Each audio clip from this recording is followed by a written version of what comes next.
देख लड़की हंसी, लड़की होती है दिल तोड़ने की मस्ती, मत होना पेरेस देख लड़की हंसी, लड़की होती है दिल तोड़ने की मस्ती। कहा तानी जौन एकदम साफ है, कहा तानी जौन एकदम साफ है, ये बीमारी से भी ज्यादा खतरनाक है, ये बीमारी से भी ज्यादा खतरनाक है। Presented by Bittu Malanga।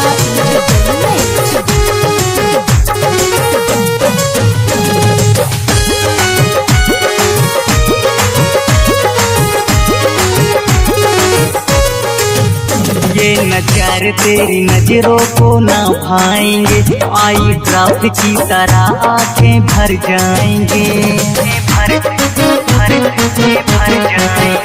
ये नज़ारे तेरी नजरों को ना भाएंगे, आई ड्रॉप की तरह आंखें भर जाएंगे।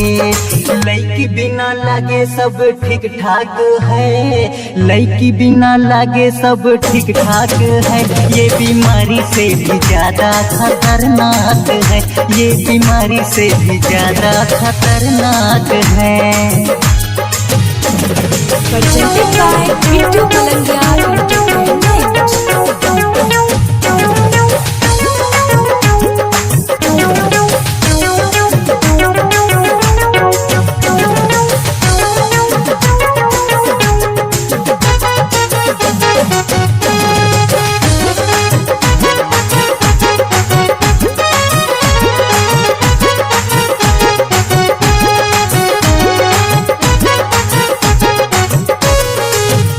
इनके नखरों को पूरा न कर पाओगे, सोनू संदीप मानो बिखर जाओगे,